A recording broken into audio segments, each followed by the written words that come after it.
We are live.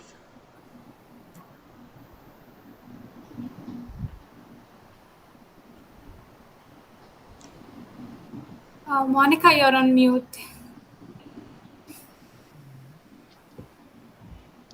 Okay. Good evening, everyone. Welcome to the 9th episode of Psychological Horizons, an initiative by Montfort Alumni Association. Firstly, I would like to welcome all our esteemed panelists and moderator and everyone who is watching this video. I'm excited to be back with another session on career prospects after completing a degree in psychology. I'm Monica, and I'll be your event coordinator for today on Meet the HRs about their journey, work, and strategies. I have graduated from Sampurna.montfort College with a master's degree in counseling psychology, and I'm currently working with Brandix April India as a full time psychologist.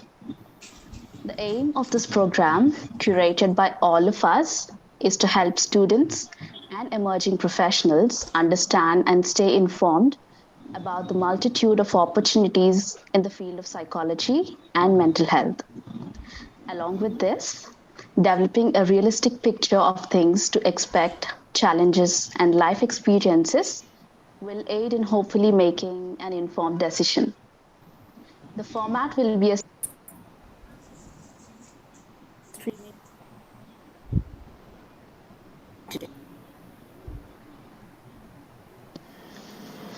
Firstly, I would like to introduce our moderator for today, Kanika Batoria. Hi, Kanika. Hi.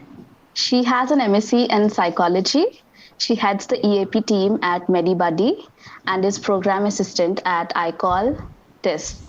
She has an ongoing research project on internet addiction, intimate partner violence on males, and teacher experience in imparting online education during COVID.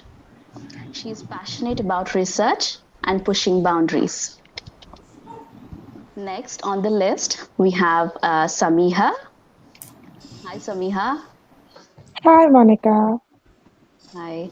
Samiha is an associate consultant, L&D and people engagement from Sattva Consulting.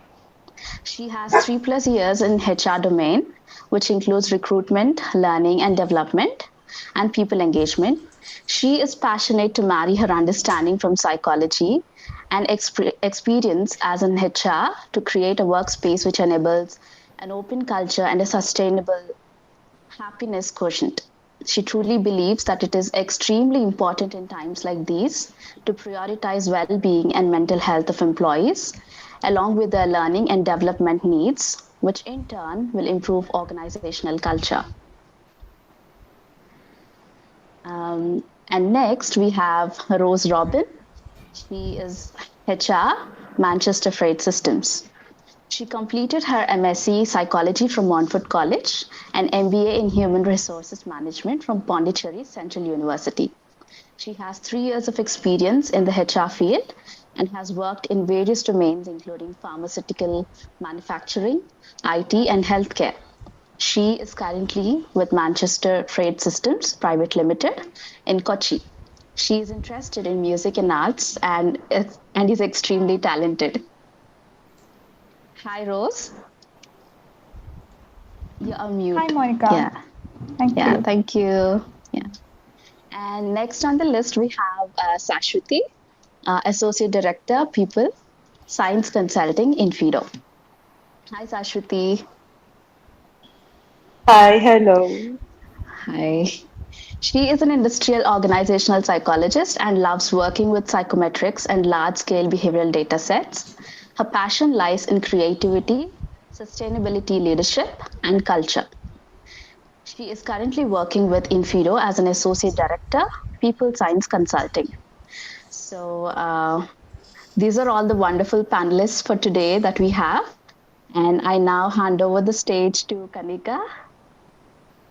Okay, thank you, Monica, and good evening, everyone. Glad to be here with this amazing bunch of people today.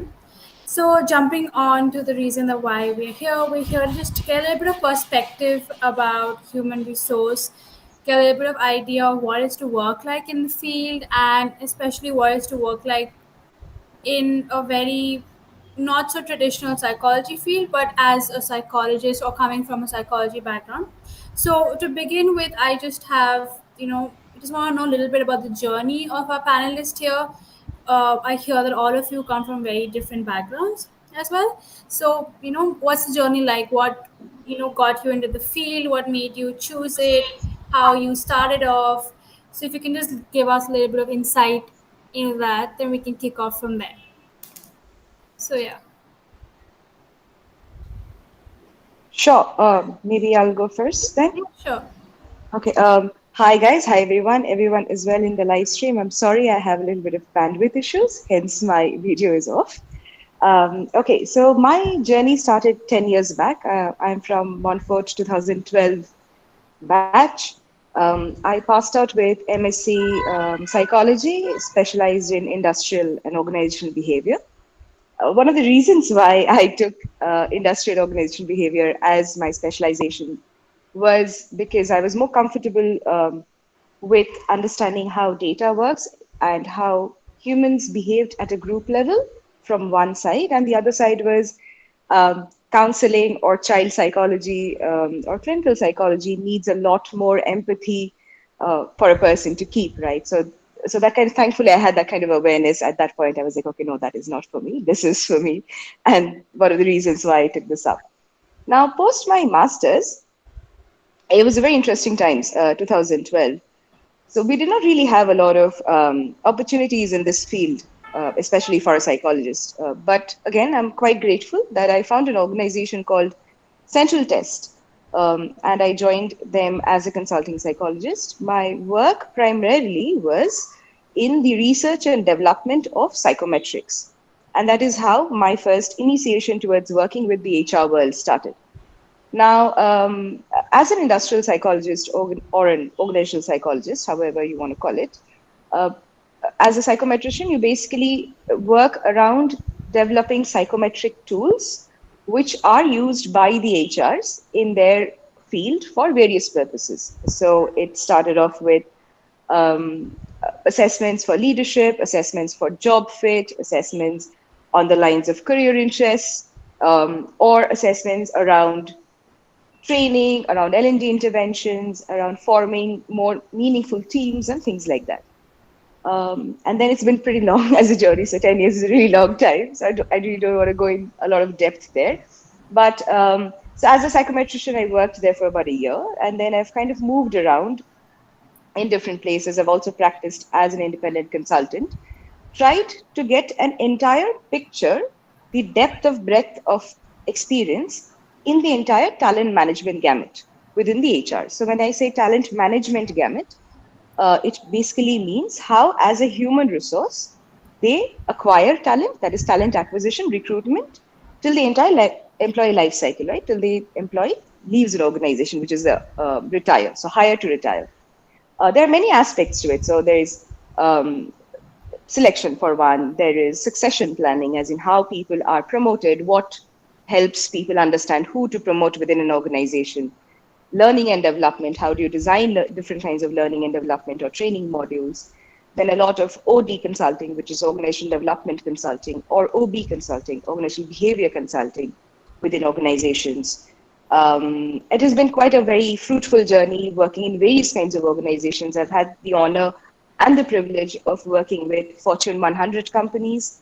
One of the last places that I was working with was Reliance Industries Limited. I was heading their competencies, careers, assessments for the entire hydrocarbons business. I was also probably one of the first industrial psychologists on board for Reliance Industries Limited at that position. So how, from a psychology perspective, basically, especially if you're from this field of industrial OB psychology, I think it is best and great if you start exploring and try understanding how, as a psychologist, can you contribute with the psychological concepts that you already have and marry them. I think somebody else used the word marry here, and that's a very commonly used term everybody uses, because we really want to marry psychology with the existing concepts of, let's say, an HR practice, or if HR, the way HR practices are transforming today, with digitization, with newer working models or future of work for that matter. So yeah, so that's been how, or rather, that's how it all started. Thanks a lot. That's a very long and eventful journey that you've had, and I think there's a lot that we can learn from you. So we look forward to hearing more from you in our session ahead as well. Rose, Samiha, would anyone like to go next? Samiha, what do you think? Yeah, I'll go ahead. Okay. Yeah. Just as a firstly, thank you all for having me. I'm definitely excited to speak to both the panelists and, of course, everybody else and everyone on the live stream. Hi, and if you all know me and have been in the same batch, then excited to see you all. And, of course, if you don't know me, then my name is Samia, as Monica introduced. And my journey, although has not been as long as Ashati's, but definitely can already resonate to a lot of things that she says, right? And I think it began already in my bachelor's when I had taken up psychology as a subject and just by fluke would really perform well in the industrial paper all the time. And that really got me thinking whether that was something that I wanted to pursue as a career. At that time, I wasn't so sure. So then when the opportunity presented itself to do masters, I took up general psychology as a conscious decision to ensure that I sort of dip my toes into every other subject and see what works best for me. I also have to give you all a slight heads up. I have come away for a weekend getaway with friends, so it can get noisy. So in case you can't hear me, please let me know if that is an issue. I can repeat myself again. Anyway, so coming back to how I began.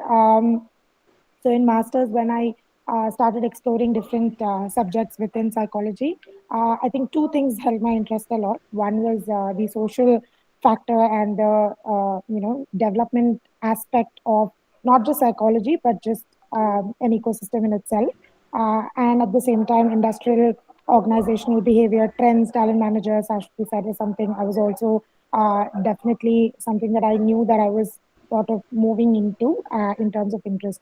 um, and when the chance came, I was really happy to have had an opportunity to enter the HR space in a firm which sort of had both as as a role as well as an organizational how do I say it motto, right? Which is so I work at Satwa Consulting currently, and it's been 3 years, and this was where I started my full time opportunity, full time employment as well. And Satwa is where Satwa is a consulting firm that is working in the impact ecosystem. And when I began, I joined in as a recruiter, and I did end-to-end talent recruitment for entry to mid-level positions. And I was very sure that uh, again when I explored HR as a subject, as when I explored HR as a career as well, it went back to the same decision making process that I had in my college as well, right? I am somebody who likes to explore my options and figure out what works best for me. So in that way, I realized that while recruitment and talent acquisition is definitely an exciting field, I wanted to do a little bit more in terms of, I come back to the term used of marrying psychology to the career path that I had chosen, which is why it made sense to sort of switch a little bit more depth into a strategic role, which at that time, the opportunity which presented itself within my organization was learning and development. And along with that, and this is the most cliche term that you will hear everyone use in the HR space, which is I love people and I am a people person. So when it comes to everything about people, I think I get the most excited working with them. I know there is this common notion that I have experienced myself about HRs in the working space not being taken too serious enough, and that's a barrier that I definitely wanted to break. And I've been fortunate enough to work in a space where there has been a lot of emphasis given to the talent growth of the employees itself, right? And that for me is very important for an employee to perform. There has to be equal emphasis to not just their growth and development, but equally to well-being, which is where I think I leveraged my experience of psychology along with different other aspects that I was understanding within my organization space to really uh, sort of figure out what role worked best for me. even now, while I enjoy what I do, I have again dipped my toes into HRBP, which is a business partnering of understanding more specific teams in general, understanding their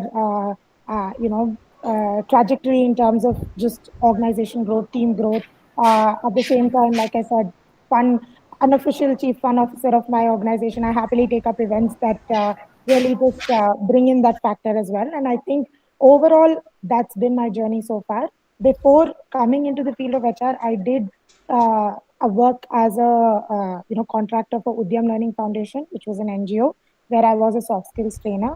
But I think when it really came into making that decision between heading into an implementation path where social sector versus HR, I think for me it was pretty clear by then that HR was largely the field that I sort of wanted to definitely see myself grow into. So here I am, 3 years into Sattva, and happy to be here today.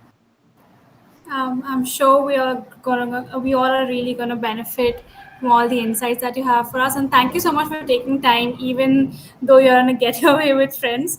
That must have been difficult. Thank you so much. So yeah, Rose, Yeah, how has it been for okay. you? So when I say my journey, I should step back to like before starting my PG in Montfort. So after my plus two, I just chose psychology out of curiosity. I don't know anything psychology that I am. And as we know, by the third year, we will go with this child consulting, counseling, everything exposure. We will get exposure in clinical field, counseling field, everywhere. But in my curriculum, it lacks the exposure in the industrial field. So after pursuing my degree, we usually have a big break. So I utilize that in the HR internship. So one company which is near to my home, I just put my steps there, and they given me a chance to work with their HR department. So gradually it become my HR department. So I was very small there compared to all the employees there. So they supported me like anything, except the payroll. They given me chances for into every wings of this HR recruitment, this people share engagement, people relations, everything. So after all these things, from there I flew to Montfort. Actually, I didn't get time to think about anything. I just joined for MSc in psychology or applied psychology. And when we come to this specialization or the end of our PG, we should have choose our career, right? So I just thought of my clinical practical exposure. As we know, this theory and practical is very different when it comes to real life. This everything is very different. So I thought of it. I then again did my internship in this industrial psychology. And as these two panelists said, I'm a people person. I use love to people. I love to talk to people. I love this coordination, event coordinating, and also I was fond of digits, this statistics, researchers, everything. So payroll is one of the big part of HR. So after my exams, this company where I did my internship absorbed me. There was a vacancy. They called me, and I joined there. Actually, that was a pharmaceutical manufacturing company, which is their service is production of antibiotics, which is a 90% export unit. And we will have the recruitment, training, development, then there's statutory payroll, everything. And also this attrition and the end-to-end HR processes. And that was a big task for me as a trainee or a fresher. I should go with um, a vast area like HR and admin also. So when we compare these industries, pharma is a very crucial and sensitive field because we are preparing medicines. We should start from this people's what we can say personal appearance to this professional, and even we have to look into their personal um, mannerisms also because for example they can't chew bubble gum. I know for any industry they will not promote it, but in pharmaceutical we should be more careful because it's medicine. And we are exporting, and we are giving it to very sensitive people. So from there, but what I got from there is, if we talk to people very rude or we are commenting, they will not go with our rules. So I love to talk to people as they want. So psychology there helped me a lot, because we should know people's, what we can say, character or attitude towards us. Then we have to talk to them. That is very basic thing we want in HR. So that is the first company I had. Then I jumped to. Rose, sorry to jump in, but we can't hear you that well. Oh, okay. Can you hear me now? Yeah, thank you so much. Yes. Yeah, sure. Sorry. Then I jumped to IT.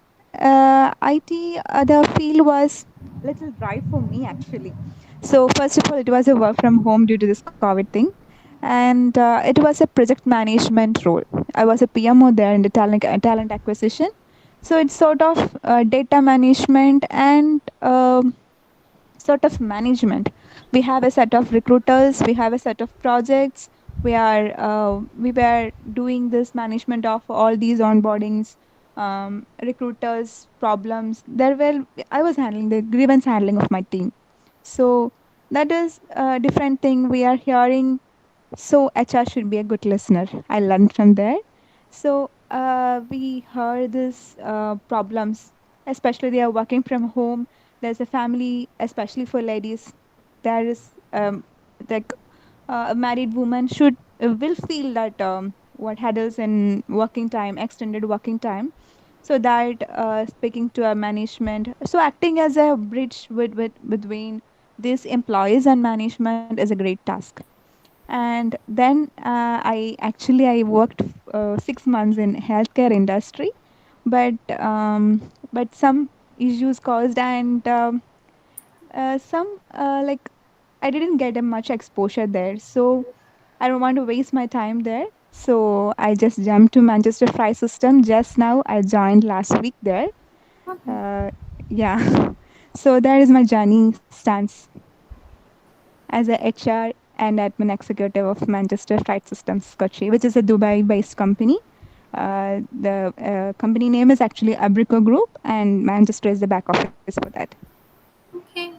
Yeah, Okay, thank you and congratulations. We hope your journey goes well over here and you get whatever you're looking for. So, yeah, thank hearing you. from all of you, it sounds like the HR has a lot of multiple roles. And it sounds like they're very vast roles as well. There's one whole end where there's psychometrics involved, and there's talent acquisition, there is grooming, there is grievance complaints, there is people's organization. So, if I were to ask you all, like, what does a day in your job look like? What do you basically do? How does it go about? So yeah, what's a day in a job of an HR? So, yeah, can I talk, Anika? Okay. So, actually, for me, HR day starts with curiosity, because we will not go with the schedule that I'll do this, I will do that, I will do that. It will not happen. So every day, mostly our issues, the people's issues are different. The issues we face today, we will not face the issue next day. That will be another thing. The work we today will be different. There are static duties or that work, but when it comes to a day, we cannot say that this will have to be planned. If we are planning, though, we cannot do completed, because there will be people's other thing, which is we should be done in on time. So we can't go with the planned day. I think HR's job is out of curiosity. We should come to the office. Okay, what is for today? We just took upon. We can't prepare a list or a schedule that I will do this today, I will complete this today. No, it is not possible. For me, it's not possible, because people, different individuals, different problems, different happiness, different sadness. So everything happens in a minute or an hour. So it changes every day. Samiha, I think, like, it's I all. mean, yeah, definitely. I completely agree with Rose when she says curiosity is something that we indulge ourselves in every other day, right? And to add on to that, I think sometimes our role does tend to get more reactive than predictive, right? while there is a structure in place. And I also believe that it's a day-to-day responsibility can really also depend on the kind of role within an HR space that you have taken up. Speaking from my experience as a recruiter, my day would be jam packed. If I am not talking on calls, I would be doing stakeholder management. I would be calming folks down from different teams, giving them updates on what candidate lies, what is the pipeline looking like, and where is the progress, etc. But whereas since the time I have moved into a more more internal employee initiative role involving L&D and people engagement, it's definitely calmed down because there it's a bit more predictive. You have a calendar in place. You understand that, during this quarter or during this period of the year, this is the initiatives you want to sort of put together. This is the time that an employee has. So that really helps in charting out how your each day looks like, right? Some days it's back to back meetings. Like I remember Monday, last week itself, on Monday, I was like, wow, I have so much time for myself to do a lot of deep work and really finish up pending tasks that prepare myself for the next coming week. But by Thursday, I was just like, I have been pulled into different meetings, just combating different other issues, which has added on to my task list as well. And I think it holds good for any role that you take up, right? Even beyond HR as well. There are days when you're able to sit down and put a plan together and really achieve that. Whereas different days, like said, could be people grievance, it could be, session planning. It also could be just understanding org structure and figuring out your duties for the coming few weeks or months as well. So, in a way, I think it's definitely like as much as we would like it to be predictive, I believe that it's always been reactive. You need to figure out what to prioritize at what time of the week or month. Okay. That sounds very, very spontaneous. And it sounds very, like, I'm getting a lot of vibe of chaotic as well. And somehow you have to make sense of all of the chaos and, wade through it. So that's one of, I think, one of the major skills that all of you also have. So what I'm picking up is a lot of problem solving, a lot of management, a lot of being listening, and obviously having your own skills to solve any form of chaos that comes in. What all other upskills or skills do you think that one should have if they want to become an HR, or if they want to get into this field? What do you think would be the most important skills to have? Right. I'll take this up. Right. Okay, wait, let me see if my video is hi again. Okay. Yes. First of all, for Rose and Samia, I absolutely agree with them. So because I have worked mostly with the HRs, not completely in an HR task force, but with an HR, they were all the way. It was a very hectic day, always, and just like rightly they said. But over as you kind of probably grow in your career, it kind of becomes more strategic in nature. So within all of that chaos, you find some structure. You understand, okay, this is how I'm like, like Samia said, you start prioritizing things. Like this is what comes as first priority. This is how these are the things I'm okay in terms of reacting. These are some other things that probably needs a lot more planning, a lot more strategy. So when it comes to upskilling, let's say if you are from pure IO psychology background, then I think some things would really help. For example, HR analytics, right? To understand how human resource from an analytics perspective, how can you utilize all of that data, which is beyond your psychology data, which is just people related data, and how you can actually utilize them to make effective decisions, to make more predictive analysis, predictive decisions, possibly to a large extent. Have a lot more skill sets around utilizing strategic methods in order to help the business, because HR as point in the organization is actually quite a strategic business partner. So like Samia at some point said is an HRBP. So it's a very strategic business partner to the business. It helps the business realize the kind of people that they should be hiring. It helps the business realize the kind of upskilling that they should be doing within the organization, or the kind of businesses that should be coming in so that they can utilize the best from the human resource, right? So having these kind of skill sets, analytic skill sets, understanding how business works, so having business like insights, doing a lot of reading up in terms of what's happening in the world, understanding, especially if you're very industry focused, let's say, to understand how the industry functions, what are the newer things which is coming up in the industry. So being on top of the industry, basically. So if there's a change in the industry, you should be aware of it, because that probably will have a direct repercussions on the human resource. And as psychologists working in the HR, I think one of the primary things that we, irrespective of the role that we have, is we want people to be happy. We don't want them to be burnt out, and we want them to be, very motivated, basically, every day that they come within an organization. So being very mindful of that, being aware of that. And so a combination of analytics, a combination of business insights, and being just aware of how the industry is functioning, or how. So for example, I'm sure all three of us here, and probably a lot of listeners, as well as you, Kanika, because the kind of work you do as well. So how the impact of COVID on people, right? How as organizations they faced, what organizations could do. And if, like past 2 years, we have seen organizations actually changing a lot of policies and processes around their HR systems to actually empower and help people be more comfortable, to ensure that there is less burnout.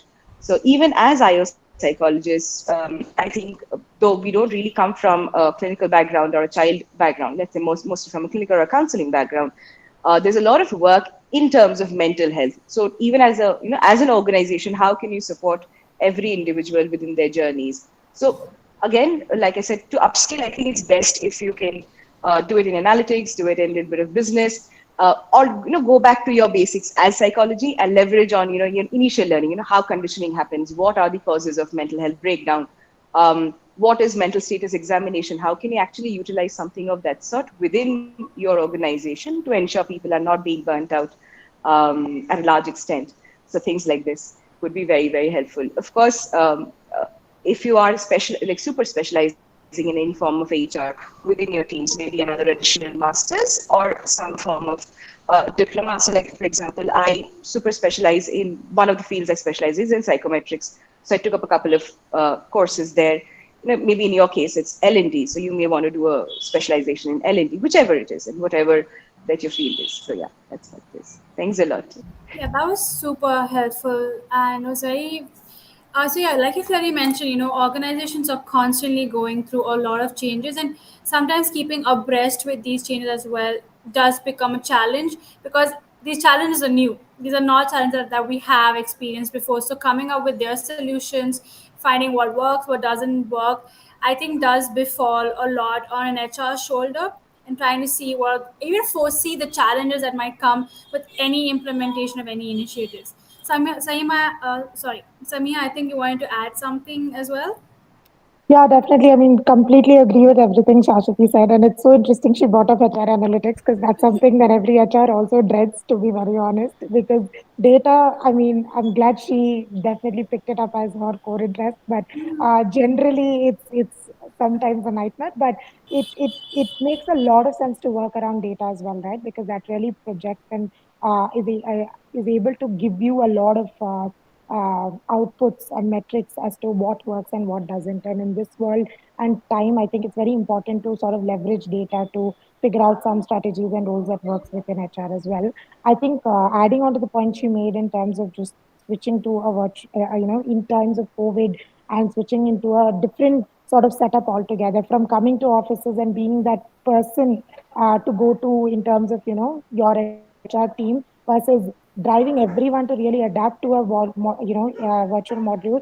And I will be very honest here, HR as a supporting function has always been the least priority for any employee doing a very code delivery team, right? So I would add on to the skill sets of, and this is more soft skill related than technical skills from problem solving, stakeholder management, etc. I think just having patience and being able to be resilient in whatever things initiatives that you put forward in any aspect of HR, right? And being able to sit with the fact that hey, if things don't work, it's not really your fault. Probably you put in your best effort. It's just that sometimes, again, in terms of priority, things might change for your employee. I think having that awareness is very important. And there have been times when I, at least in the initial of my career, have taken things very personally as well. But I have learned to really let that go because I think as part of your stakeholders and as part of engaging with them, it's very important to understand that they are always very grateful to have these processes in place. It's just that they may not have the time to always prioritize this as part of their day-to-day work function as well. And apart from that, I think just having those people skills, having those eye to catch and read between the lines, because sometimes there is this hesitancy to approach any form of an HR resource because I think the automatic conditioning or the automatic mindset is, hey, does this become official and does this become very real? And then there is that fear of, then do I lose my job? Does this affect my appraisal? Does this affect my promotion, etc., etc.? So I think just being able to assure them, providing a safe space, and this is where I think a lot of our psychology training comes into practice as well, right? Providing that confidence to be able to approach us, I think becomes very important. So just wanted to add on these two soft skills along with whatever Shashwati mentioned. Yeah, I think those are very valid points that you've also weighted. And over here, there are 2 points that are very striking for me in yours and in Saraswati's conversation, which brings me to my next question. Is also that you mentioned over here to not take things personally because somewhere you feel responsible if the things don't work out for the employee. And as Saraswati mentioned that the whole aim is to help employees not burn out. How do you prevent personal burnout? How do you draw those boundaries? Because as an EAP psychologist, I also personally, like, sometimes when clients are coming in and they're talking about the work culture and everything, it does become difficult to tell yourself that this is where you this is you, this is them, and this is the bigger world. Putting those three things in different zones does become difficult for me as well. And you guys are the center of all of it. You guys are there, you have to listen to them all the time.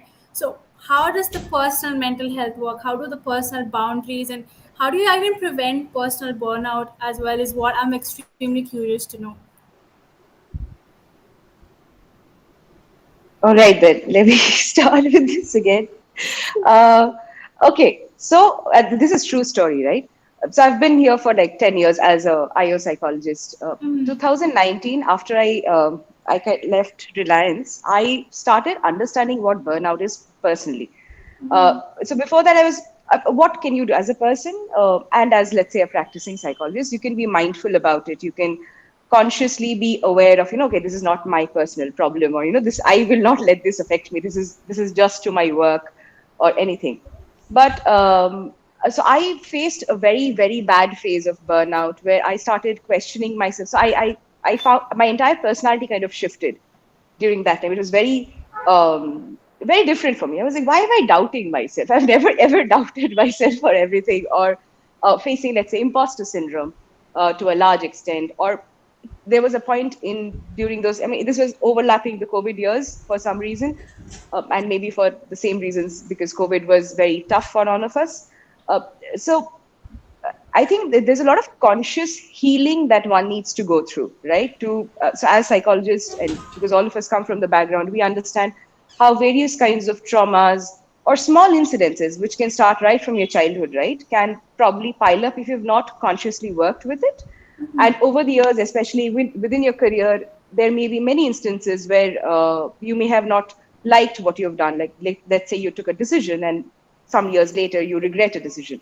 So I think it's very important for every person, but especially as psychologists working in this field, to be very mindful and do a lot of conscious healing on yourself to understand, okay, these are things which is probably stemming from, let's say, my past. These are some of the things which is, let's say, stemming from the various decisions I make, forgiving yourself for a lot of it. And then, of course, consciously learning whatever lessons that one needs to learn from it. I know it may sound very philosophical to a lot of you, but this is exactly how psychology works. It's best if you do have a therapist with you to help you walk through all of these issues on all of these ways, because burnout is a very real concept. And burnout for everybody is very different. For me, it was very different. For you, it would be very different. And it does not really come out with large symptoms. It kind of piles up very small with smaller incidences, and then one day kind of hits you like a rock, like, oh my God, I think I'm burnt out. And again, this comes with awareness. For a lot of people, it may not be that they would be aware of what burnout is. Again, from a personal story, I think So the way I kind of tackled with my burnout is, so I look at because I'm from the field and I do a lot of analytics. A large part of my burnout was when I started looking at myself like an object, like a number, and that was, oh my god, I am dehumanizing myself. Am I? So that was one, and then from there I started working on each of the various bodies that we have. So we have a mental body, we have a physical body, we have an emotional body, and we have a spiritual body. So I started working on all of those four individually, and then kind of integrating all of that together. So today, I think I can say I'm a lot more spiritual as a person than I was probably back then. Because and when I say spiritual, it need not really be in terms of religion. It can be if it is for you. It's a very personal journey, of course. So, but keeping a lot of balance between your physical mind, or rather your physical body and your mind and your emotions and your spirituality gave me a lot of sense of who I am or what I'm doing, and helped me through my burnout very well. So that's my story. But coming from a place where, let's say, you're trying to understand how burnout happens for, let's say, a large set of people, or how would you prevent burnout for a large set of people, that approach is very, very different. That is more preventive in nature, right? So, in, let's say, if as an organization or as an HR, you can try put some systems or some assessments, or just like Samiha said, have the eye for things, reading between the lines. That is great, where you can catch when before a person, hits burnout, where you can catch, okay, maybe, why is this really high performer not performing well for the past, let's say, 3 years? Or why is this person being so angry about things? Or why are they being so reactive about things when generally they are not, let's say? So being very mindful of this, keeping an eye, which may not be always possible, especially if you're part of an organization which is very large and you don't, especially in today's times, don't get to meet everybody face to face, right? We don't get to interact very well. So having these kind of preventive measures where you catch people before they hit burnout is something which is very useful. But from a personal standpoint, again, being very conscious about the fact and not beating yourself up for it, or just forgiving yourself as much as you can, and of course taking therapy whenever needed. So that's my answer. Yeah, I think your advice is something that we all can also like implement in all of our careers, because we're all very hard on ourselves, forgiving ourselves, even though we might have told our clients a zillion times, we don't take it upon ourselves very easily. So yeah, that does require a lot of nuanced understanding with yourself as well. Uh, Samiha, Rose, do you want to add anything to it? Any thoughts that you want to share with us? Yeah, as Saswati said, is very correct. Because can you hear me, Kanika? Yeah, yeah, we can hear you. Okay. So, because the strike point is if a good performer who is lacking performance for the past 3 months, we're like, we should, before that, we should be the listener for HR. It should be an open platform for every employees to talk about their job satisfaction, or if there is something affecting their work-life balance, they should speak up. Even if there are 1,000 plus employees or 5,000 employees, we can't go individually and check every employee's performance. At least we are taking performance appraisal or evaluating performance at least a maximum once in a year. I mean, the time period will be 1 year. So we can see some of them sometimes. They are working with us, they we can see. Otherwise, the people should have that open platform to talk to HR that we are facing these problem. We should address this to the management. If we are like facing this, for me, the freedom of work is very important. So some people are there. If they are giving, we are giving some time for them, like for a leisure time or a coffee, they will be happy and we will get more productivity there, for example. Okay. Sometimes people will be scheduled and they will have a particular schedule for life. If they are our of life, because of the organization's schedule, it is affecting their normal life. They should address us, especially these women with babies. Like there are so many cases there. So for me, HR should be an open platform for the employees to talk up, and we should be the bridge between this employees and management. That is a very I think for me it is a very good part to address their problems and doing if they have facing some issues. Yeah, that's it. Yeah. Uh, yes, Samia, you were saying something? Yeah, very quickly. Sorry, just to sort of add on to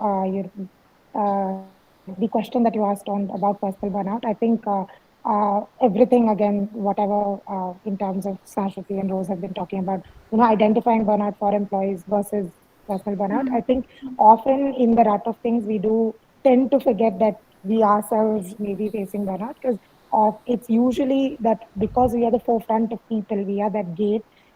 People tend to view HRs as somebody who are extremely, rigid and have this wall that is, you can penetrate through. But it's important as both, individuals and and employees to have that team support. In my case, it we really focus on each other's well-being as our internal people team as well. We started off with 4 members, now we are almost 17 members, and even then we have weekly check-ins, we have emotion check-ins to just ensure that we are in the right track and we are able to take some time off and being able to share the load as and when required. And that's how personally I have been very lucky to deal with the repercussions of burnout when it has happened, because I know I have a safe space to sort of unload and be able to disassociate and come back. So I think it's very important, from apart from individual understanding and implementation of things, to have that support in the system. And oftentimes I'm also surprised because sometimes when I'm doing check-ins with employees or reaching out to folks for different other initiatives, they do stop by and they ask me as to, Samia, I love that you're doing this, but how are you feeling today? And I think just that general validation to know that, hey, your HR is a human being too, works wonders for us. I think just that much makes our day as well. So I think just identifying that and being supportive of each other goes a long way. Yeah. I can definitely resonate with you. Like, even if like the clients come and ask you, like, "Are you okay? How are you?" Just a simple conversation of "How are you?" in the beginning of your session feels really good. That they don't see you, like you mentioned, as an object. They see you as a human. They see you as someone who has their own share of feelings, and so that's very validating as well to feel and to experience. Uh, I'm going to pick a little bit on Rose's conversation. So one line that stuck out for me where she mentioned that you guys are the middle ground. You guys are the middle ground between the employers and the employee. And anyone who's caught in the middle has a very, very difficult task. It's like, you're the one who are grinded out a lot in the middle. So, how do you have a balance? How do you maintain that balance between the employers and the employees and navigate those difficult waters which do brew quite often than needed?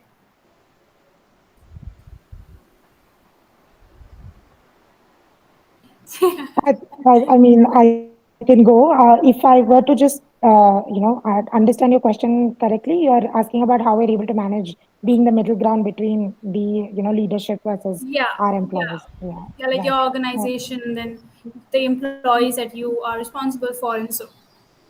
right. So, I think just having good negotiation skills, right? Being able to really call out what is realistic goals versus what could be moonshots. I think in both cases, right?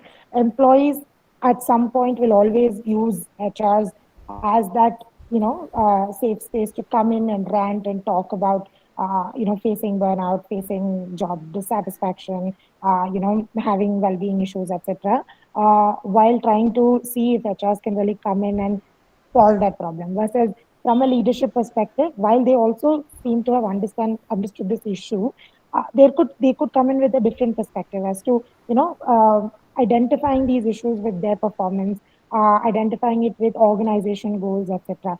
So to really be able to, I think meeting a middle ground sometimes can be difficult, but just being able to hear both sides of it and trying to bridge that gap as practically as possible. So having realistic, we follow the methodology of OKRs when we set our goals for every year. So trying to, having these short aspirational goals that can also really improve organizational well-being as a whole, whilst also meeting those, financial or other goals as well.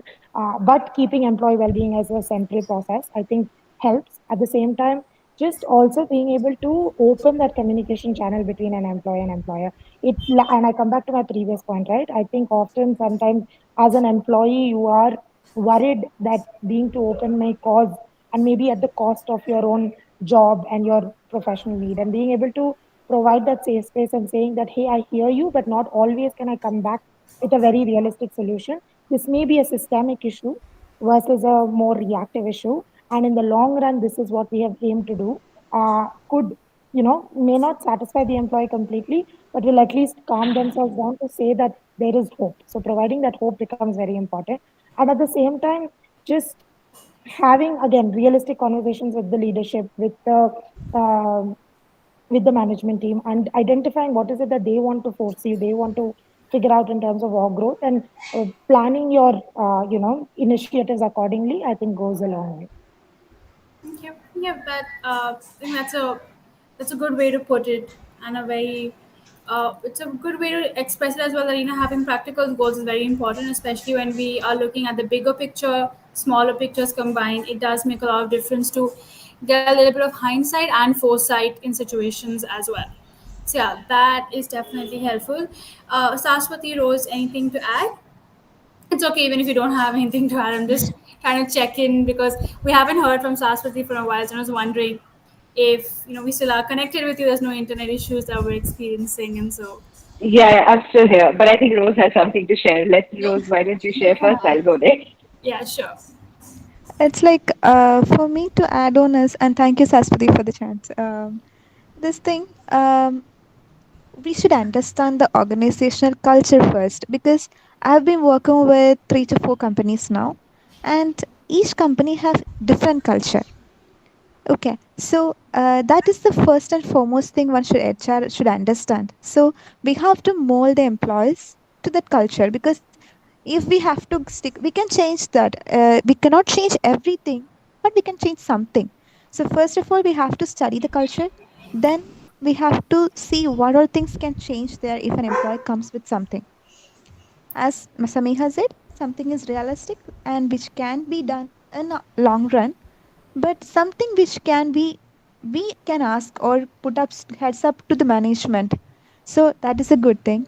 And one more thing which we can do from employee side, like as a middle ground to make the job satisfaction for the employers, to understand where the employee excels, and we can talk to them, and management will say that, okay, this person can do this but in wrong time. What is the communication, the proper communication which management gives to us, transferring that in the same sense to the employees as a big task. So when we doing it, we should not feel like, if in my life as an example, so I come from the first company as a very freedom to work. I have a very freedom to do what I need. I mean, in my own way and my own thing. Whether basically it is systematic, but I can do it my own way. When I come to my third company, there is always a structure. Everyone should follow that for a letter C plus control plus C, control plus B, everything. So in between that, that employee will not be satisfied. For me, I was not satisfied. When we are addressing to HR should address that to manager, and the communication stays stable, and then that middle ground thing happens there. Otherwise, it won't. Yeah, so that verbal and um, non-verbal, of course, it makes that middle ground task easy one. So first we have to understand the culture of the organization and the what the employee expects from the employers. Yeah, yeah. That's a very strong point to make as well. Communication is vital, especially when we have so many big companies and so many stakeholders involved. It's quite right that everyone has a sense of what is going on. Saswati, did you want to add anything? Yeah, I just wanted to add a couple of points to Samiha and Rose. So I think, like, negotiation skills, organization culture, communication, these are all primary.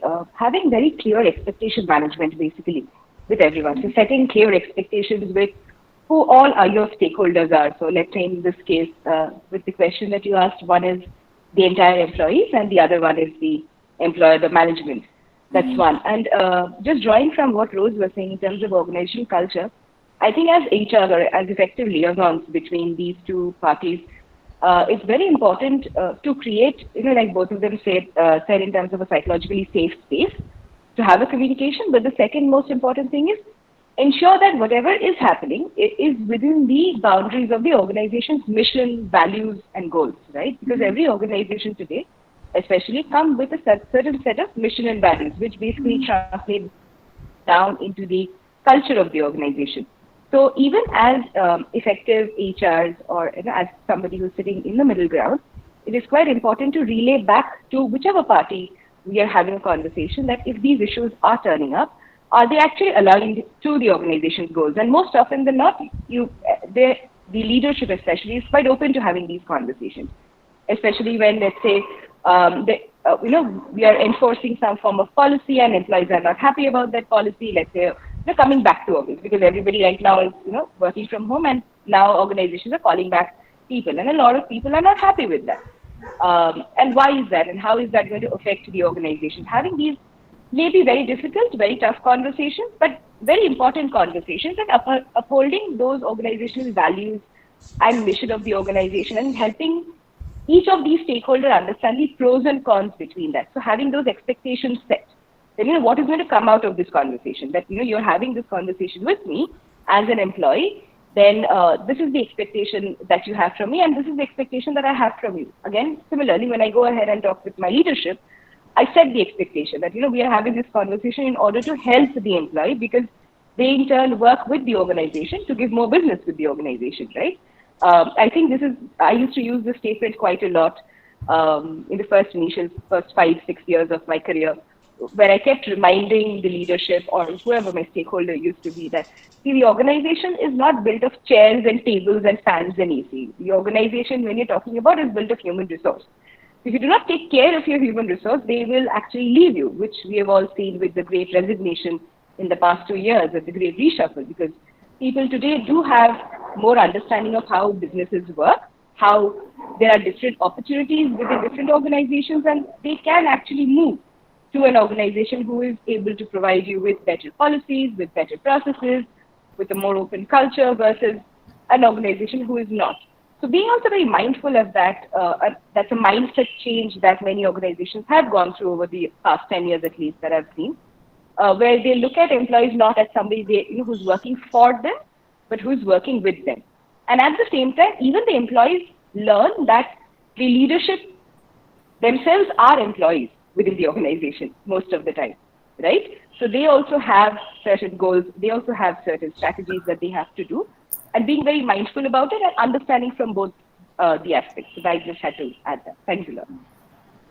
Yeah, I think it's also a very beautiful way to sum up the conversation as well. That organizations are built on human resource, not in the tables, chairs, the appliances, and everything that's in there. And if we don't take care of them, if they are not satisfied, definitely the company is not going to grow. The organization is not going to produce result, because they say even one on, like, it's what the analogy that's coming from me in my head is like the pyramid made of cards. Even if one card is misaligned, even if one card is wobbly, it's not set properly, the whole thing is going to tumble down and you got to start all over again. So I think that's one of the perfect ways that I can sum up the conversation that we've had today, that this is a very crucial, important, and a very nuanced job as well that all of you are taking on. And the impact is obviously one to one, but in the bigger picture, the impact it just magnifies from every individual henceforth. So I think that's a very beautiful way to sum it up, and there are a lot of insights that I've also personally taken from all of you. So thank you for sharing your experiences, your journeys, your personal views that we have. And Monica, do we have any questions from our viewers? So can we, if everyone's okay with extending a little bit of 5-10 minutes, if we have any questions, we can address them. Would that be all right? Absolutely. Yeah. Yes, Kanika, we have a few questions actually. Before jumping in, I would like to thank all the panelists, wonderful insights from your job learnings. So the first question that we got is that, Are there any internship opportunities available in your respective organization that one could apply to?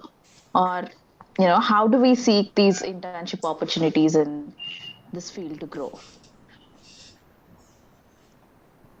I can go for at least the former part of the question. I think Satwa is always looking out for folks to come in and really, experience both not just the HR aspect, but as well as the delivery front as well, right?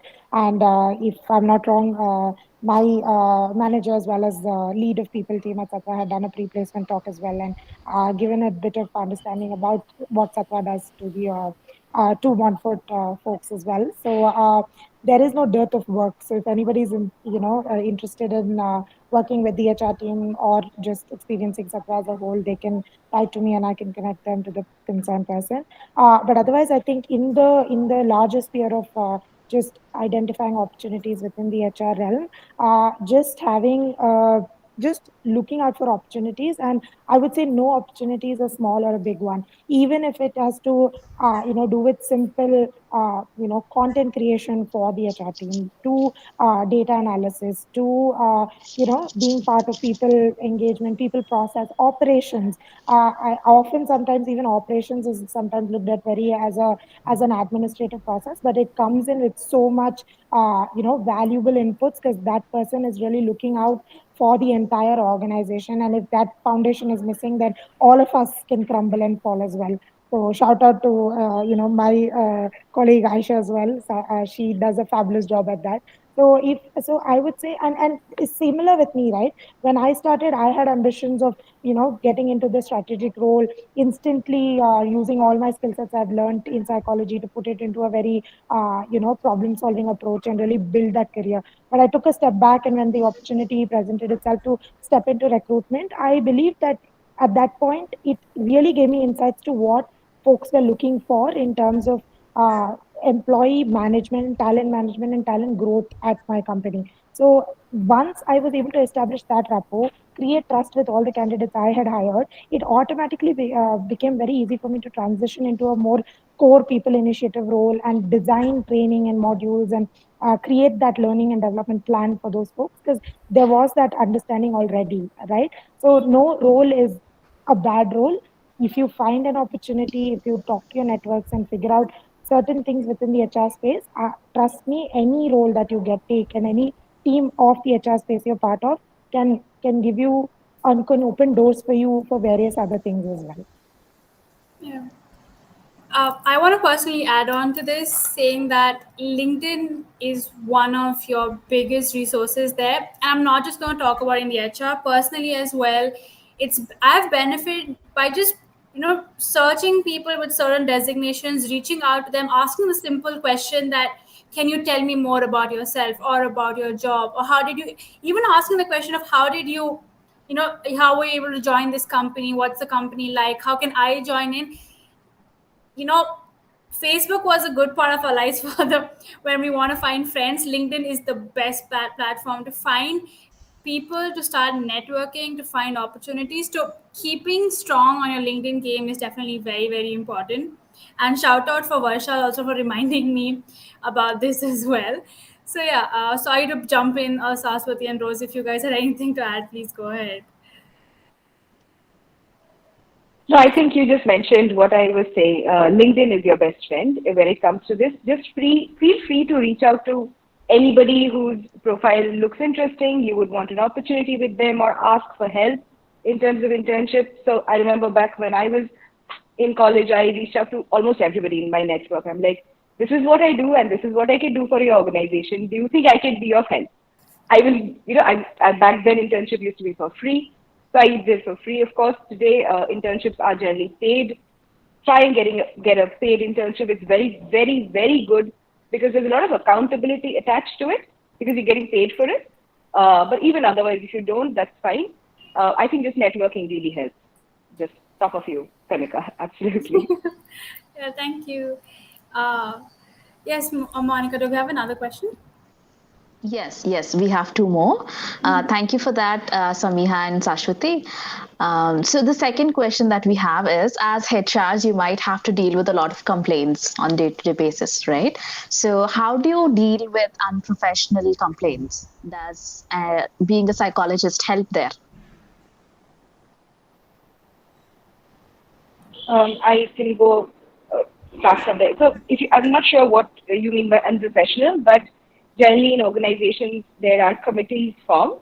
So there's a POSH committee. There are other forms of committees which deal with specific, let's say, unprofessional, like a harassment case or a bullying case within the organization. So being aware of what or who the person is in your committee. HR again is actually your best friend within the organization. So being very open with your HR because HR will do everything that is there within their power and authority to ensure that this issue is addressed as soon as possible.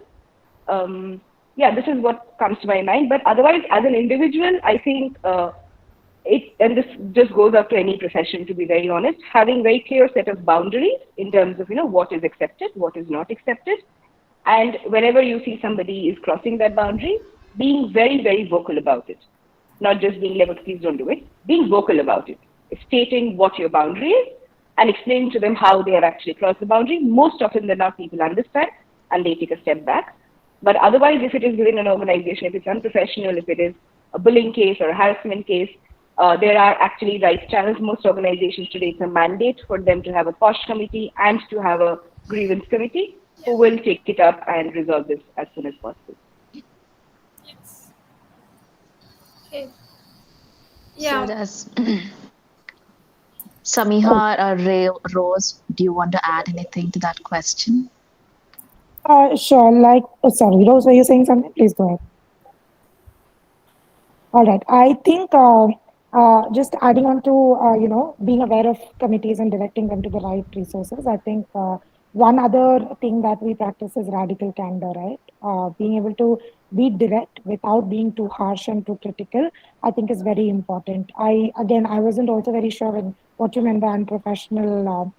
Complaints, but say if you do receive a sensitive information and you have to take that hard decision of either informing somebody or having to deal with that employee directly because there are consequences to that particular behavior. I think it's important to be as objective as possible. Often biases do come into play, and sometimes, as we've covered this, we are humans too, and we do develop relationships with our employees as well, right? Which can be beyond just professional. You can develop a friendship with certain employees. So being able to keep that aside and being able to be objective, identifying your biases, and really utilizing that moment to, see what are the consequences individually versus org wide versus to, is it harmful? Is it creating a disruption in terms of your org culture, values, etc. And taking that call is very crucial. I have been in the crossfires too, because there have been certain times where I have, had to rethink my approach, and that time taking a step back and saying, hey, this may be too sensitive for me, and being also able to call in support and call in reinforcement is absolutely okay. That doesn't mean you've failed, because you're again dealing with humans, you're dealing with critical information which can be very sensitive. So being able to take that support, taking a step back and reflecting on what this could mean is very important, and I think would be a good way to deal with conflict resolution.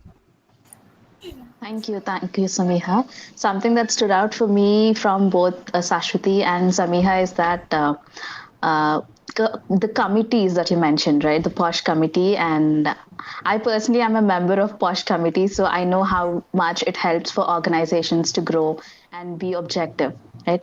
I'm happy to hear from another person about it. Okay, the final question that we have is.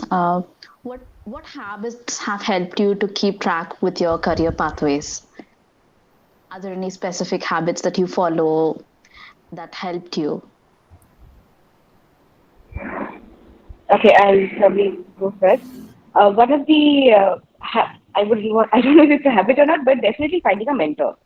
Anywhere you go, so first of all, everybody's your mentor. That's an approach I always take. Like, I learn everything. Being very open about failing. It's okay if you fail. It's okay if you've made a mistake. Learning from that, but And the third thing is having a mindful mentor, like identifying people across your career as your mentor, being in touch with them. It's okay if you don't email them every day, every year, every 2 days. I don't know. It's fine if you don't do that, but at least letting them know that they are impacting you as a person and in your career, even they would be very, very open to helping you with absolutely anything. It could be personal, it could be professional. You can go back to them and ask for help. You can constantly learn from them. So identifying leaders, peers, co-workers is, as mentors is one. The second is having great or finding a great colleague, because I have done this and I find it very, very inspiring. Having some colleagues over the years whose career you also keep a track with, and you become their buddy for life as they become your buddies for life. So any critical career decision that you're making, especially if they come from a psychology background, they know, right, the kind of person you are, the same way you know the kind of person they are. So having very open conversations with a colleague of yours or a buddy of yours throughout your career, uh, bouncing off ideas, sharing information, these kind of habits are very, very useful down the lane, because uh, you may have missed, right, something as you were researching on, or you may have missed something in terms of when you were making a decision. At the same time, you're helping somebody else. So these two habits per se, like having a mentor and having a as long as you can buddy who is possibly your colleague, will really, really help you a long way into your career. So that's my bit. Yeah. Yes, Uh, Rose. yeah, adding to that, this career, one of the habit we should have is updation of knowledge, especially in pure HR when it comes to statutory or something like that. We should update our knowledge because our laws are changing. Our in coming to this committees and policies, we should have this in line with our laws and these updations every day by day. This laws and verdicts are changing, so we should be updated on that. So that is one thing we have to add. Yeah. Yeah. I'd like to add like one final point to this. It's know your own reasons. You know, like any big decision, any small decision that you make, you need to be aware of your reasons. You don't have to justify them. They don't have to be reasonable, but you need to know what are your reasons for doing it. As long as you're aware that whichever path you want to take or whichever step you want to climb in your career, you know your reasons for it. You know you can justify it to yourself later on that okay, this is why I got into this. Later on your reasons might be a little unlogical to you, they might seem unreasonable to you, but you at least know that the decision that you took or why you got into it at that point of time, you did it for these main list of reasons. So it's very important to be aware of why you want to do this and what value it holds for you. Again, don't have to justify it, but you need to know your why. You need to have that awareness in you, definitely. Yeah, definitely. Quickly adding on to what Kanika said, I think just in terms of knowing your reasons and awareness. I think what I also do personally as a habit is also to just take a step back towards the end of say a week or day and reflect. Right, I think it's very important to reflect how much of an impact are you making with the work that you're doing, and if the answer is unsatisfactory, then it may be time to evaluate and figure out what works best and what doesn't. Which is why I say it's completely okay to want to sort of switch roles, figure out what is it, learn from your mistakes and really understand the nuance. I know that over the trajectory of time and career growth, people tend to take on this mindset of wanting to specialize in a field, which is absolutely valid. But at the same time, if you want to stay a generalist in the field, and if that's something that works to your advantage, then I feel like that's completely okay too, as long as you're able to give your best in every little opportunity that you're taking. I think just having that awareness, being able to reflect and seeing what really has been working out for you and how much of an impact that has been making, and is that in line with what you want to achieve, I think should be okay. Okay. Thank you, Samiha, Rose, and Sashwati. So, with this, our questions have come to an end. I would like to remind all our viewers and everyone that next week we'll be meeting the professors. So, stay tuned. And if any one of you have anything to add on to this session, you can shout out. I would just like to thank everyone for coming in, for sharing, for making the time, especially on a Saturday, and all of us having different commitments. It's been amazing hearing all of your views, your experiences. Even if you're not from the field or you want to be in the field, there are still a lot of takeaways that I am personally taking away, and I'm sure the viewers are as well. So thank you so much for everyone, even to Varsha, Sneha, the background, everyone, for making this happen for all of us. So thank you. Yeah. Thank you, Kanika. Thanks, Kanika. I think I definitely do want to give a shout out to my fellow panelists as well. I think between us, just having, I think, the understanding of working in the HR space, it was very organic the way the answers flowed, the responses matched, and just being able to resonate with every question asked. So I think I already found two acquaintances and made my network. So definitely will be reaching out to both Sashwati and Rose to pick their brains later on. And I think Kanika, you had some really valid and great questions to ask us, and also really benefiting the viewers who are watching it and figuring out what they would like to do if they were to, take HR as a field of interest going forward. So thank you for that, and definitely thank you for all the organizing committee. From back end to just staying updated and ensuring that we are present here fully and mindfully. I think you've all done a fantastic job. So really, really been happy to be part of this discussion. Thank you. Thank you so much. Thank you. Thank Yes, you. absolutely. Thank you, everyone. Thank you so much for organizing this. And a big shout out to Princey. She kept WhatsApping me, and I'm like, yes, I'm going to send you that. So thank you, Princey, if you're listening to this. And it's an absolute pleasure. Like Rose, Samia, we should definitely catch up and connect separately to understand. And like you said, pick your brains. Thank you, Kanika. Thank you, Monica. Thank you, Varsha. Thank you to the beautiful viewers who are viewing this or listening to this on YouTube. I hope everyone has a good day. Thank you so much. Thank you. Yeah, and adding Thank to you. that, thank you. First of all, thank Vasha, Princey, and Kanika, and Monica, and all the organization, Alumni Association, to organizing this. And of course, as Amiha and Sasti said, we should catch up because everything, almost every questions we answered in your current. So that's we should catch up definitely.